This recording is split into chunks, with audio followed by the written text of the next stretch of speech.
Still standing, so that's good.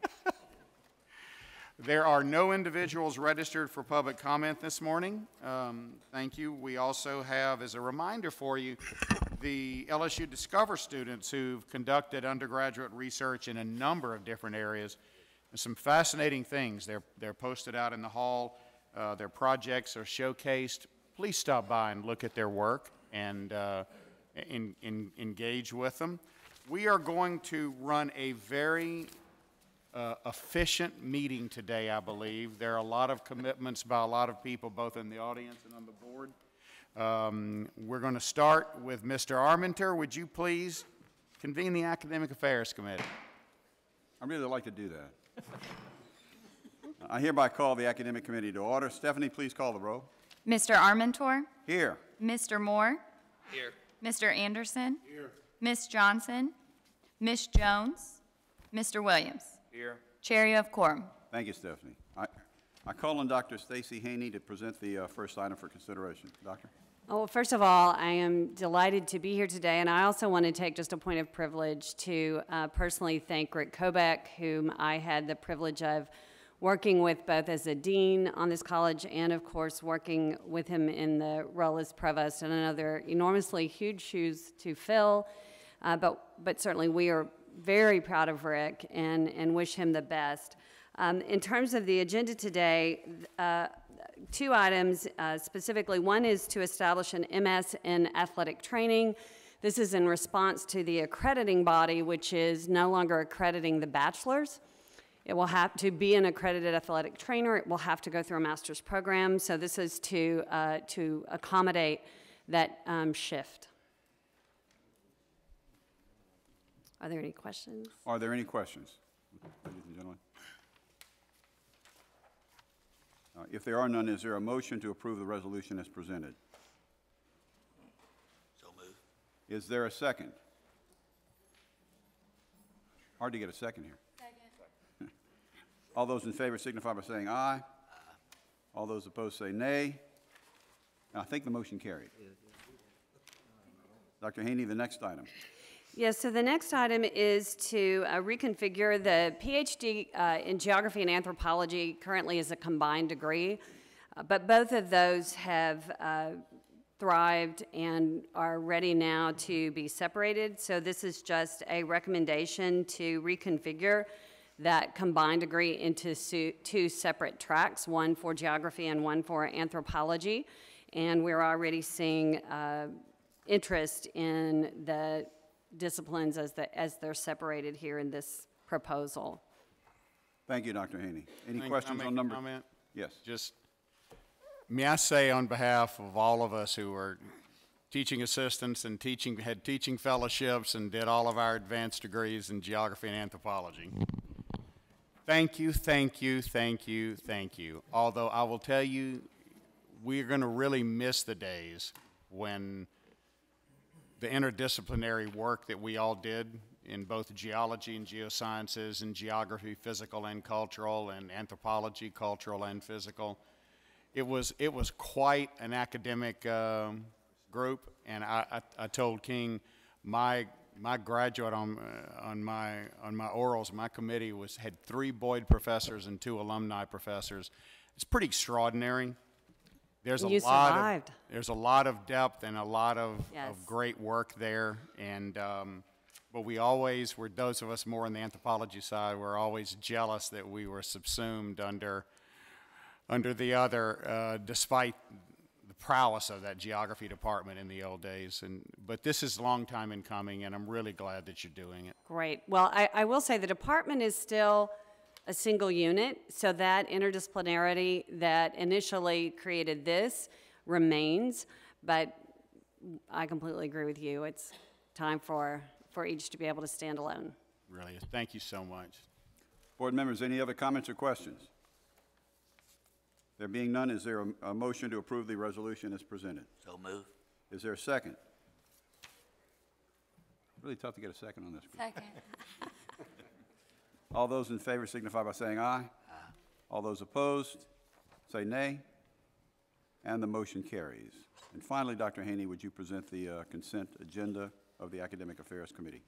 Yes, Mr. Chairman and members of the committee, today's consent agenda includes requests to the board to confer degrees at spring commencement, including one posthumous degree, as well as a letter of intent for a doctoral program in experimental statistics, renewal of authorization of 6 robust research centers, approval of 4 endowed professorships and 1 endowed chair, and the naming of a laboratory and an athletic facility.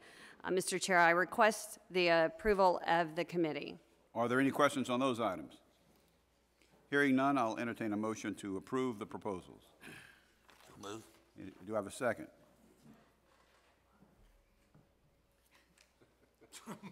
Lauren, where you at? Blake, I'm picking you for a second. We got to count on you. Yeah. All those in favor signify by saying aye. Those opposed, say nay. And the motion is adopted. Stephanie, this concludes the business of the Academic Committee. Is there a motion to conclude the committee? So moved. Is there a second? Second. And Mr. Chairman, the Academic Committee has concluded its work. Thank you, Mr. Chairman. Mr. Mallett from the Western Frontier, where is he? There he is. Welcome in. Would you please convene the research committee? Yes, sir. Yes. Mr. Mallett? Here. Mr. McCollister? Here. Ms. Duplessis? Mr. Jacobs? Here. Mr. Yarborough? Here. Chair, you have quorum. Thank you. I'd like Mr. Cooper to offer a presentation on the LIFT Fund awards and metrics. Morning. We've submitted reports in the sense of time. I'll try to hit some highlights because the real star of the presentation will come up when we have an awardee that actually makes a presentation. So LIFT Fund has now been institutionalized in the sense that it is a permanent RFP with 2 rounds each year. We continue to get excellent research, and we're finally starting to see some results. We've made 96 awards. They average about $37,000 apiece. And of those, 43 have completed their research, and we've had 8 licenses, 2 more optioned, and 10 of those technologies are under current active negotiation for license. And they've already returned in the form of equity or royalties or additional research over $1.2 million back already, and we're very early stage in the LIFT Fund, so it's been very, very successful. And we really see that it's driving our metrics in tech transfer. We see an increase in patents. We see a significant increase in patents because of those 96 awards, 61 of them we've actually filed for patents and have had 15 of them have been issued. So we're definitely seeing an increase in the intellectual base of the university. I've had a lot of questions on, how do we stack up to other universities? And every year, the Association of University Technology Managers, or referred to as AUTUM, puts out a report and, analyzes how many disclosures, what's the total research. And you can look at LSU and see that we outperform the averages in AUTUM. An example would be for every $3 million of research, you end up with a disclosure. And LSU's is about 1.9 million. So we're actually turning more of our research into disclosures. I did get a question about where we rank in the SEC, which is not normally how we would look at this, but we are fifth in the SEC in total research, but in fact we're third in total income. And of course I have to say, it may not be a fair statistic, but at the bottom of all these charts is the University of Alabama. So I think that we are performing in our stated purpose very well in research. So, but what I want to do now is really turn it, I don't know if anybody has any questions about that. Well, if not, I want to turn this over to Dave Winwood, and he's going to introduce our recipients, one of our early LIFT recipients, to explain and tell you what they've done. Good morning. It's a real pleasure for me this morning to introduce some colleagues from Pennington Biomedical Research Center, Doctors Leanne Redmond and Colby Martin. Dr. Redmond directs an NIH-funded research program in pregnancy and infant health, and together with Corby, has been developing and testing behavioral interventions to promote weight loss, and most recently, through mobile phones. Corby and Leanne were the recipients, as Arthur mentioned, of the Lift Fund Award in 2014, and because of that initiative, we're able to partner with Amway to develop a weight loss program that recently launched in North America and is slotted to roll out worldwide over the next few years. So it's a great pleasure for me now to hand over to Leanne and Corby to have them tell you more about this fascinating program. Thank you.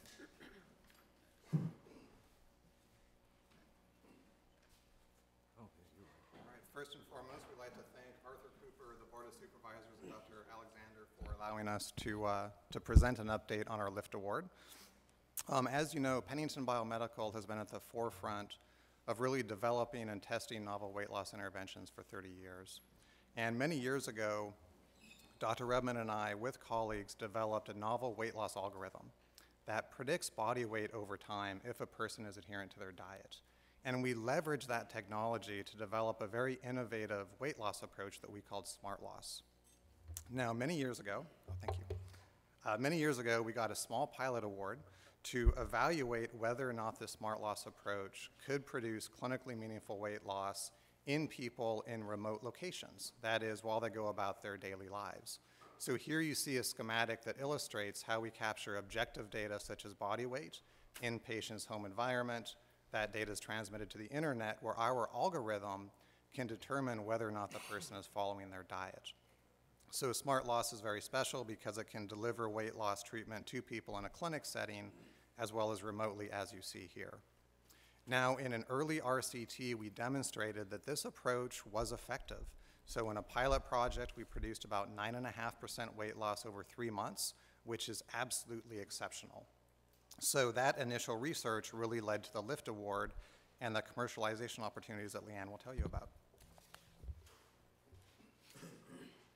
So after Dr. Martin completed the NIH trial that he just showed you with the remarkable weight loss using this system, we were in the perfect position to be able to think about how to commercialize this technology that we knew was an asset to Pennington Biomedical. At that time, it was the first opportunity to apply for the LIFT 2 funding. We'd also completed a business development plan, and we knew very clearly that we were at the forefront of this kind of technology in the weight loss industry. So with the LIFT funds, as what you see on the slides, we were able to develop our program into a smartphone application. We did that for iPhone. We also did that for Android. You see it there. It's very sciencey and very researchy. But what the LIFT fund allowed us to do then was to have a conversation with potential commercial partners.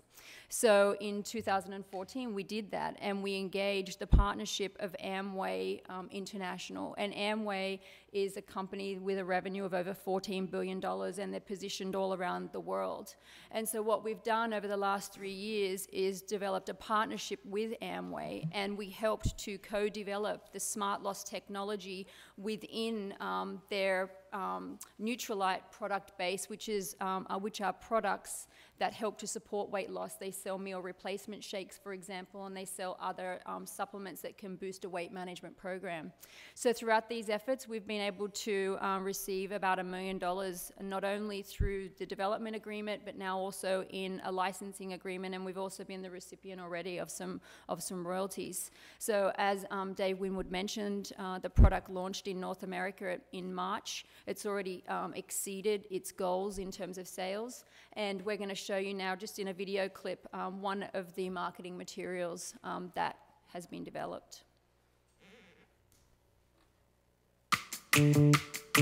When you want to lose weight, a path to success can be hard to find. With so many ways to get off track, to fall into old habits, to lose your motivation, it's easy to lose your way. That changes now. Introducing BodyKey Smart Loss, a personalized, state-of-the-art weight loss solution developed in collaboration with Pennington Biomedical Research Center, a worldwide leader in weight loss science.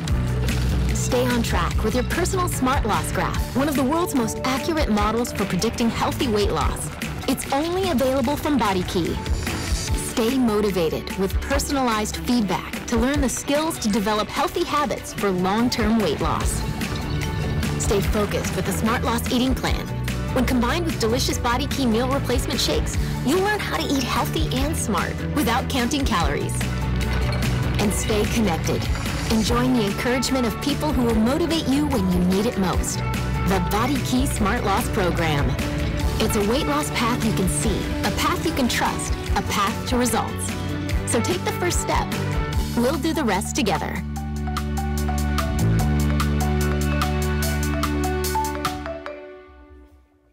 So it's safe to say that we wouldn't be standing here and we wouldn't be the recipients of this great partnership if it wasn't for the LIFT Fund. So we thank the board for their investment in this. Thanks. Thank you, good job.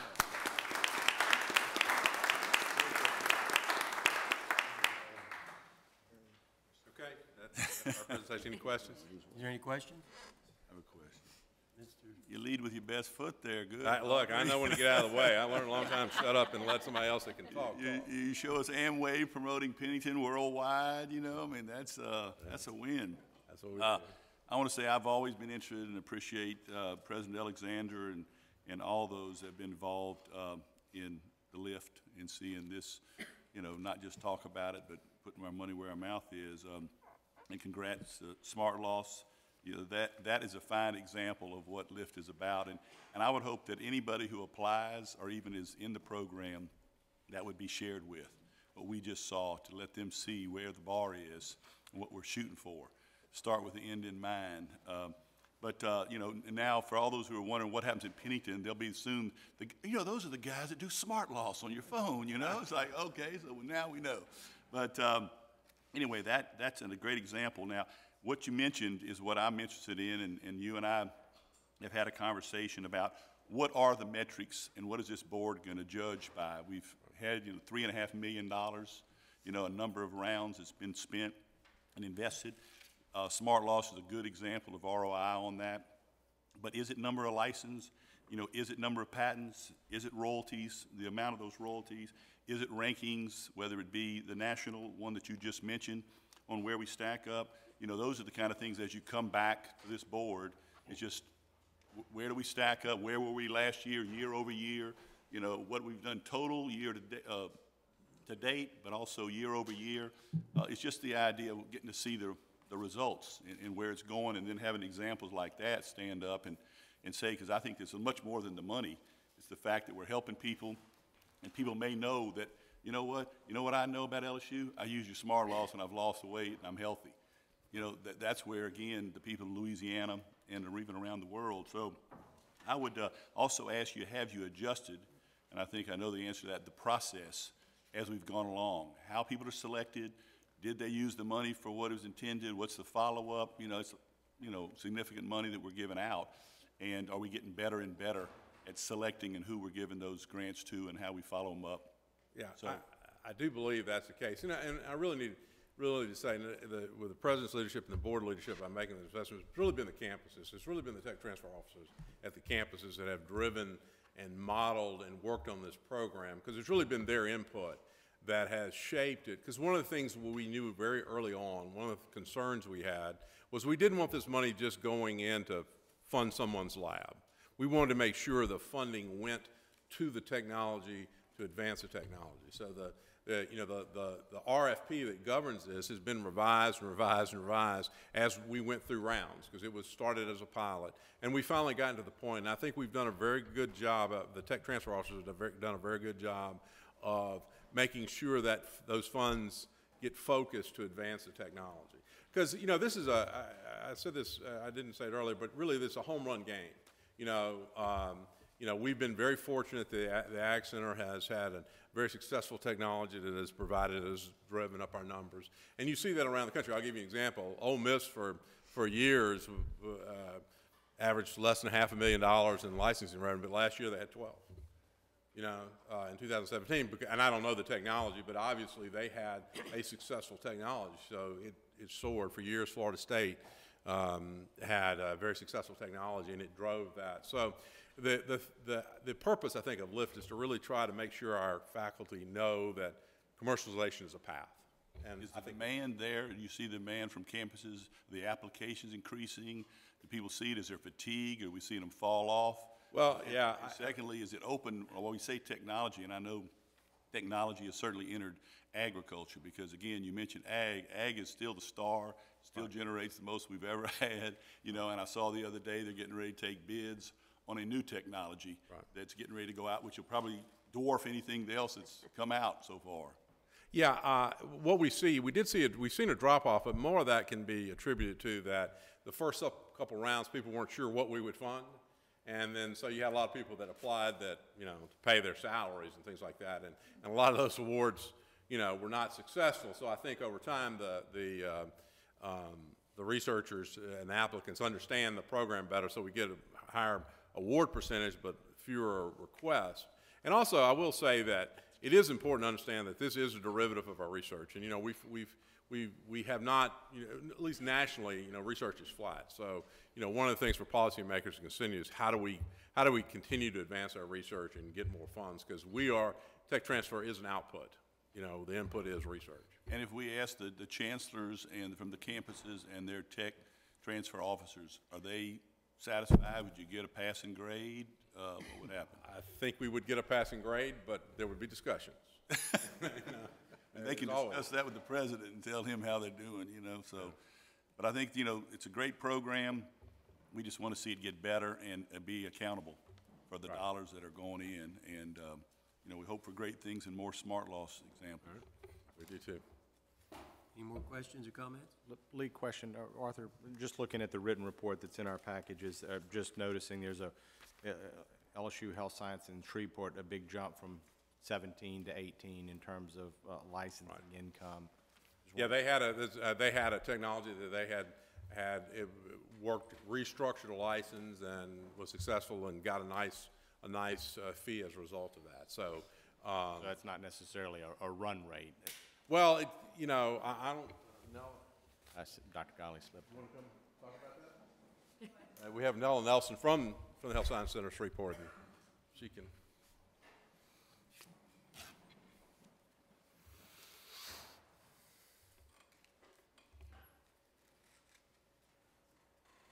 I'll be more than happy to tell you about our success. It actually is a technology that was developed for research purposes only, and we licensed it to a company in Germany called BioNTech. They have found it to be a therapeutic drug for breast cancer. I was able to renegotiate the license from just a research use to therapeutic use with them, and now they've entered into another contract with Genentech, which is a very large pharmaceutical company. That being said, that's the first of royalties to come. So we're extremely excited and very happy of our inventor. His name is Dr. Robert Rhodes, who's now an emeritus professor. But you never know. Right. After 10 years of using it for research, it has turned into one of the hottest therapeutic drugs for breast cancer. That's great. So, another great example, Arthur. Just have a parade of them. Just keep coming, or just keep coming. Or just keep coming. So we're just hopeful, and we do thank you for the money that you're providing. The lift has done wonders for us at the Health Sciences Center, and we all want to see successes. So thank you much. Thank you. Any more questions? Thank you, Mr. Cooper. Thank you. I'll entertain a motion to adjourn. So moved. Second. And I got a second. Mr. Chairman? Mr. Mallett, could I just, just on Rolf's final meeting, I want to thank Rolf McCollister for pushing us when I first got here to make this work. This was one of our biggest criticisms 5 years ago, that we didn't provide an avenue, we didn't financially support the ideas that our faculty and grad students are generating together. And I just want to thank when he sinks his teeth into something, he doesn't let go. And this is a result of focusing on an important deficiency that we had in place and working with our faculty to give them opportunities where they can expand and get their ideas into the marketplace. Thank you, Rolf. Mr. Chair, I'd like to make a comment along the same lines. For the last 17 years, the institutional knowledge of Rolf McCollister has been a valuable asset to this board. I hate to see him go off because the loss is almost intolerable. Ross, thank you. It's just been a great experience working with you, and a tremendous privilege. Hear, hear. Mr. Chairman, our committee stands adjourned. Thank you, sir. Mr. Chatelain, will you convene the Finance Committee, please? Yes, sir. Thank you. Stephanie, would you please call the roll? Mr. Chatelain? Here. Ms. Jones? Ms. Johnson? Here. Mr. Mallett? Here. Mr. McCreary? Here. Mr. Moore? Here. Mr. Williams? Here. Chair, you have quorum. Thank you. We have one item, and it is really related. It's kind of a follow-up issue to the report that we've just received. Thankfully, the activity is there. Of course, with activity, there are fees associated with licensing these products, and so sometimes the front-end cost increase as well. And so we have a budget amendment to consider. Donna, if you would present that for us. Certainly. Before the board is a resolution to amend the fiscal year 18 CEA with the Research Technology Foundation to increase the budget by $200,000. The increase is needed due to the upward trend in patent activity that can be attributed, as we just heard, to the LIFT Fund. Prior to the LIFT Fund, there was an average of 47 patents a year. In the 3 years the LIFT Fund has been in place, year one, there were 84 patents filed, year two, 132, and last year, 182. The increase in the number of patents has resulted in increases in legal fees and related costs. The amendment clarifies that the Research Technology Foundation can bill each campus for the overage in fiscal year 18 as additional services and increases the budget by $200,000. The LSU research campuses will fund the amended budget through their tech transfer operating budgets. Staff recommends the board consider and approve the resolution. Any questions on this item? If not, I would entertain a motion. So moved. We have a motion, we have a second. All in favor? Aye. Aye. Any opposed? Mr. Chairman, that concludes the business of the Finance Committee. Thank you, Blake. Mrs. Werner, good morning. Didn't Good morning. get a chance to talk to you before the meeting. Will you please convene the Property and Facilities Committee? Certainly. Stephanie, would you please call the roll? Ms. Werner? Present. Ms. Duplessis? Mr. Armentor? Here. Mr. Jacobs? Here. Mr. McCollister? Mr. McCreary? Here. Mr. Yarborough? Here. Chair, you have quorum. Thank you. I asked Tony Lombardo to come forward and present the first item for the committee. Good morning. Thank you, Mr. Warner. Request from LSU Health Sciences New Orleans to enter into a cooperative endeavor agreement with Louisiana Department of Public Safety Office of State Police to occupy office space at the LSU Health Sciences Center in exchange for security services. It's a security services value of approximately $230,000 a year. Are there any questions? So moved. Second? Second. All in favor? Aye. Aye. Any opposed? Thank you. Thank you. Second item, request for LSU Health Sciences New Orleans to enter into an agreement with the Board of Supervisors of the University of Louisiana System for the lease of office space in the Seton Building. This is for the UL Monroe Pharmacy. Any questions on this matter? Is there a motion to approve? So moved. Second? Second. All in favor? Aye. Any opposed? Thank you. Item number 3.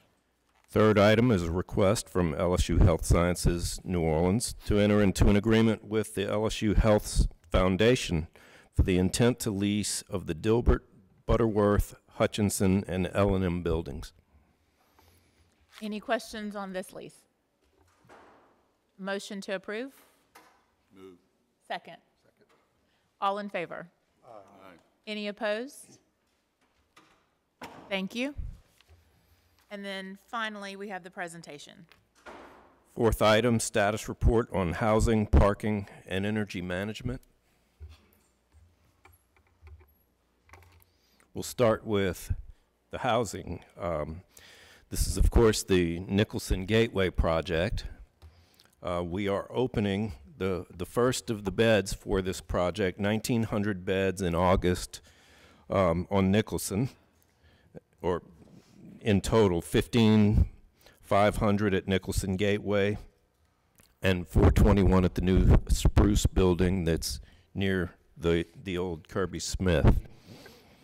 This project has remained on budget, on schedule, and we're really excited about it. It's transforming the Nicholson corridor, as we suspected.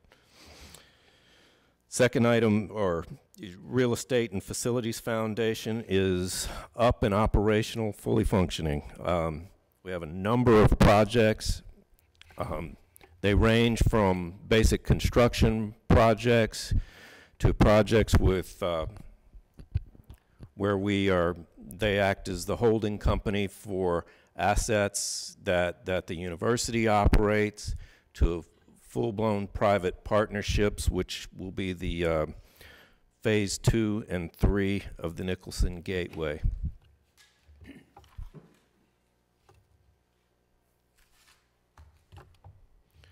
The bundled replacement housing is underway.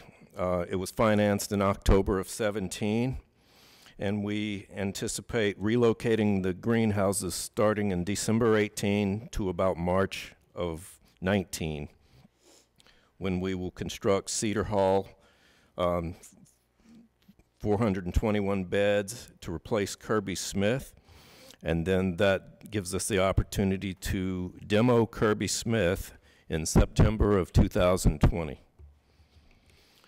Phase 3 is still in the programming stages. We will construct approximately 1,700 beds to replace the old high-rises, Herget Miller, McVoy, as well as Broussard.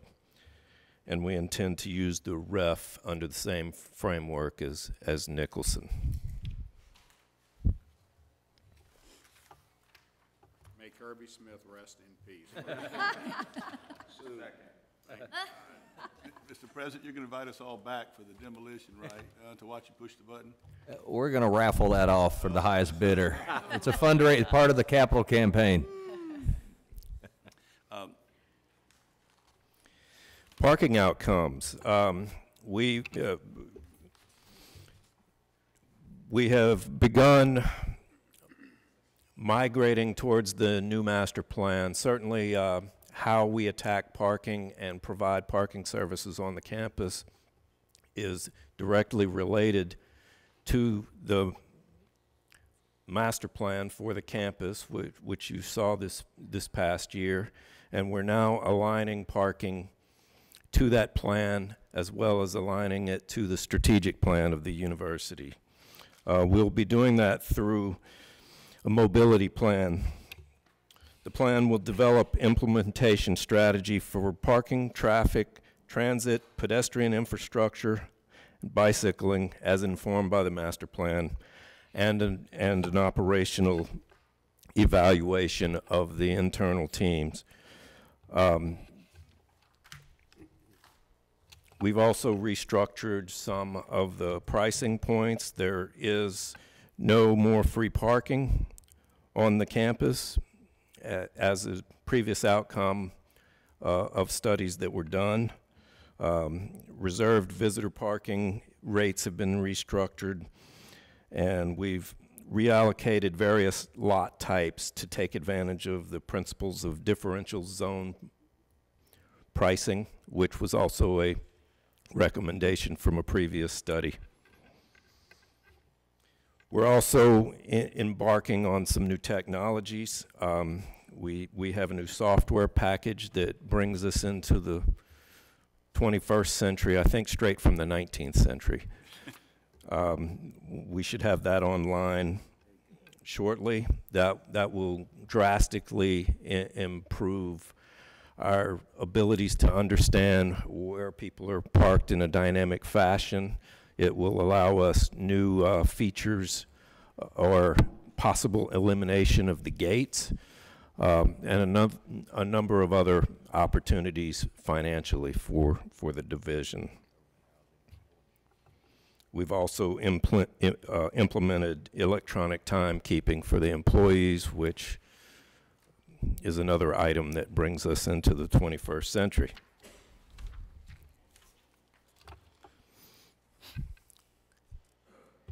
Energy outcomes. We are working on a consulting program to evaluate the operational side of utilities for the campus. We've made a number of gains in the last couple of years based on the previous studies, and it's time to take this to the next level. We would like to put together a strategy that we can implement through the REF.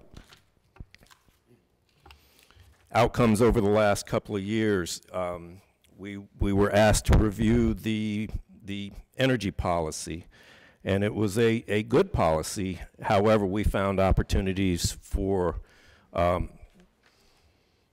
implementation improvements within that policy. And those changes led to a 7% reduction in BTU per gross square foot on the campus since 2014, which led to a reduction in cost per square foot of 40% from 2014 to 2016. What that ultimately did, with the campus growing in square foot, is allow us to flatline the utility bills on the campus, and they haven't significantly grown from 14 to 16, with a substantial increase in total square footage on the campus. We now have full assessment of the plant and its equipment. We know in detail all of the numbers required to really look at a possible monetization project or public-private partnership for operation of that plant, so that we can continue on the goal of reducing the cost of providing utilities to the campus.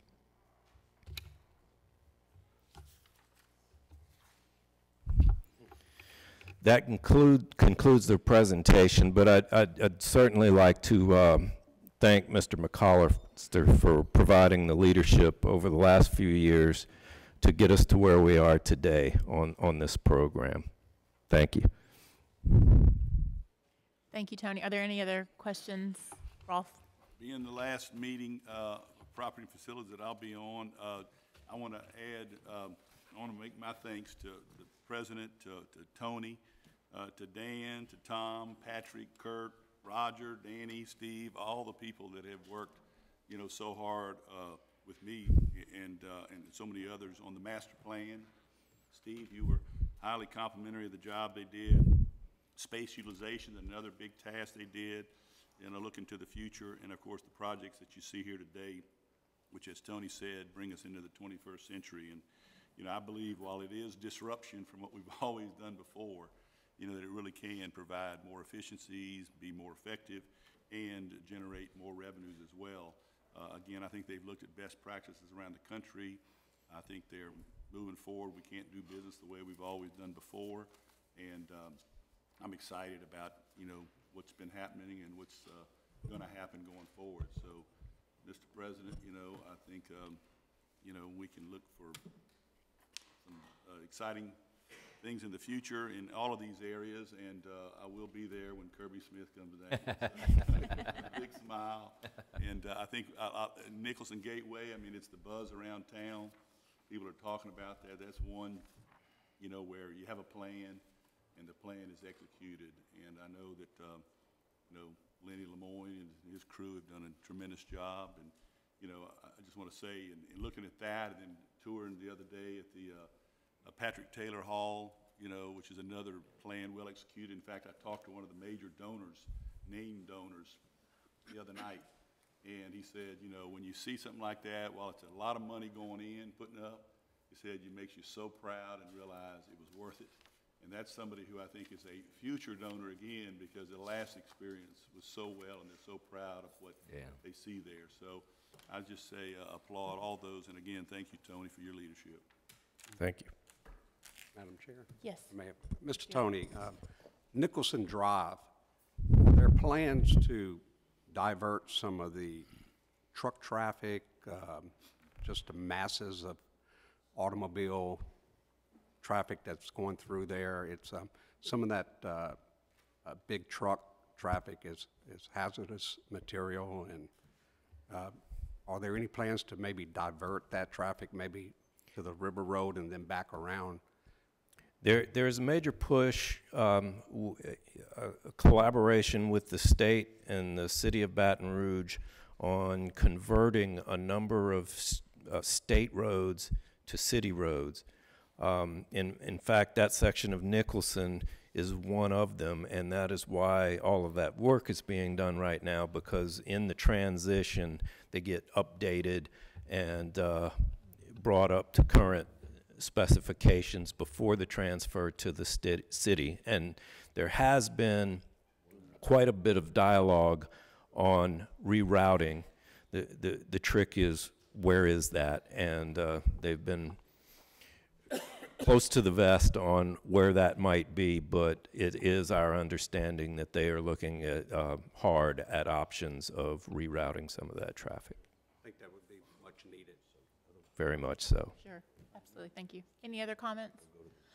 I personally want to take a moment to just thank Rolf, because I certainly jumped into this committee with some really big items on the agenda, and it's been not lost on me how much you led and pushed the university and the board to really address some things and take us not only into the 21st century, but really poise us for the second part of the 21st century. So I want to thank you for the leadership you've shown, and it was a joy to cut the ribbon with you at Patrick Taylor last week. And if there's no other comment or questions, I'll entertain a motion to adjourn the committee. So moved. Second? Any opposed? Thank you so much. Thank you. We'll have a slight variance here. Mr. Moore has some throat constriction and vocal impairment this morning, and fortunately, Dr. Ghali has assured the board that if he gets in any duress with a car key and a big pen barrel, he can do a tracheotomy if necessary. So he'll be good. So standing in for Mr. Moore, Mr. Chatelain, if you would convene the athletics committee. I will. Dr. Ghali, you didn't know where that was going, did you? I wasn't sure. He said just a car key and a big pen. That's all you need. And Mary, I would just add that, if any of us think that just because Rolf may not be on the board that he's not going to stay tuned into these things and be emailing us and texting us, if we're not making progress, we are mistaken. So, thank you, Rolf. Stephanie, would you call the roll of the athletic committee, please? Mr. Moore? Here. Mr. Ballard? Here. Mr. Anderson? Here. Mr. Armentor? Here. Mr. Chatelain? Here. Mr. Jacobs? Here. Mr. McCreary? Here. Ms. Werner? Here. Mr. Williams? Here. Chair, you have quorum. Thank you. We have a couple of different items to review today. The first being a new contract with our head coach in volleyball, and Joe Oliva is here to present that for us. So welcome, Joe. Good morning, everybody. I come to you today to ask for an extension to Fran Flory, our volleyball coach for over 20 years. She runs an outstanding program. Last year she was 20-10 and got her team into the NCAA tournament. She also has a member of her team named Kelly Quinn. Kelly Quinn just won the award, the McWhorter Award in the SEC as the outstanding female student athlete in the league. It's the highest honor a female athlete could win in our league, and that's really remarkable. LSU's only had 2 in our history, so she's the second one. So I ask you to extend her contract. It's a 3-year deal. It takes her to $190,000. It puts her in the middle of the pack in the SEC. Any questions? Second. We have a motion. We have a second. All in favor? Aye. Any opposed? Thank you, Joe. Thank you all. Next, we have a number of 3 different contracts from LSUE, and so Kim, I'll ask you to present those for us, please. Thank you. I appreciate that, Mr. Chatelain. I do want to thank the board also for your generous support of me and of the LSUE campus over the last 3 years. When I first took over the first semester that I was at the campus, I spent a lot of time talking to students, talking to other constituents across the campus, and really the top 3 issues from students ranged from, we want better dining services, we want student leadership opportunities and expanded student organizations, and we also want increased opportunities in athletics. And with your support, we've been able to accomplish those things. I also want to thank our SGA President, Lauren Johnson, for her service to our campus, in addition to the service here at the Board of Supervisors. I know you've been playing double duty, and we really appreciate all of your hard work. She's helped us with the student organization expansion and revitalization of those programs, so thank you. It's my pleasure today to introduce 3 new additions to our campus. They are actually here today, and I'd like to introduce them to you. Our new men's head basketball coach, Byron Starks. Byron comes to us from Lafayette. He was at Lafayette Christian Academy for the last 7 years and just comes off of 2 back-to-back state championships with a cumulative record of 170 and 28. He also is an accomplished basketball player himself, having been inducted into the UL Hall of Fame in 2011. So Byron, would you please stand?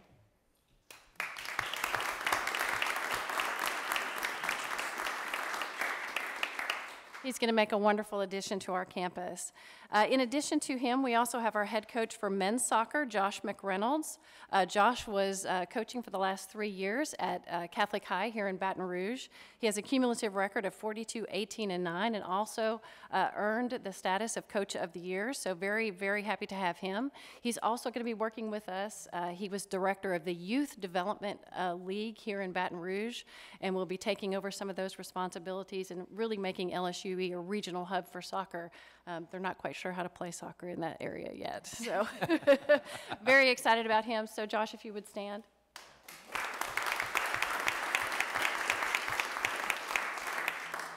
And then finally, our new head women's coach, Ian McJimsey. He comes to us from Northeast Texas Community College, just up the road from where I came from in Tyler. He had the ability to begin the women's program at Northeast Texas Community College 5 years ago. He made 2 appearances to the national tournament, and we hope he does the same thing for us, and very excited about him coming to us. He had a cumulative record of 32, 18, and 1. So Ian, if you would please stand.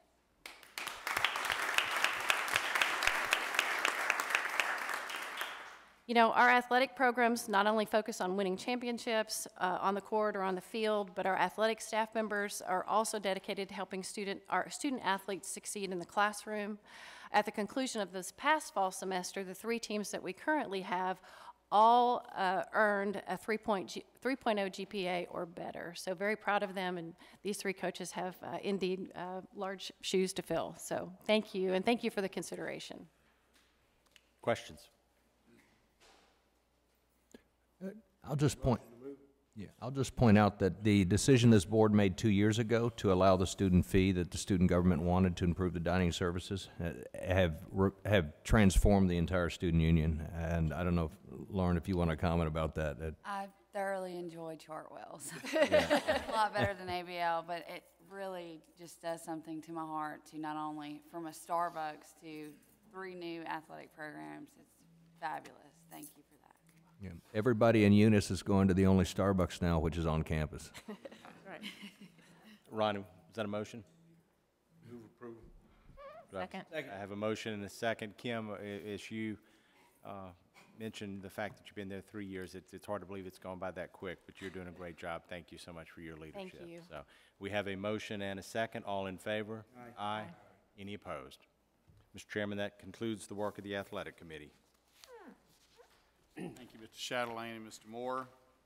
Mr. McCrary, would you convene the Healthcare Committee? Yes, sir. The Healthcare Committee will come to order.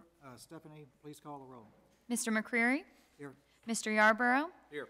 Mr. Anderson? Here. Mr. Ballard? Here. Mr. Chatelain? Here. Mr. Mallett? Here. Ms. Warner? Here. Chair, you have quorum. At this time, I suggest that the Healthcare Committee go into executive session for a legal briefing on hospital partnerships, but I need a motion to do so. So moved. Second. It's been moved and seconded. Any opposition to going into executive session? Hearing none, we will move into executive session. Let me give all the attendees today just a brief overview of what to expect here in the next little bit. We're going to work through this very quickly. We're going to break for lunch. We will come back promptly at 1 o'clock, and because of the limited amount of business, we should be out of here no later than 2:30, perhaps even earlier. You want to plan your afternoons. How we get to that? Yeah. We're going to invoke the Anderson rule multiple times today. Thank you. Now in executive session.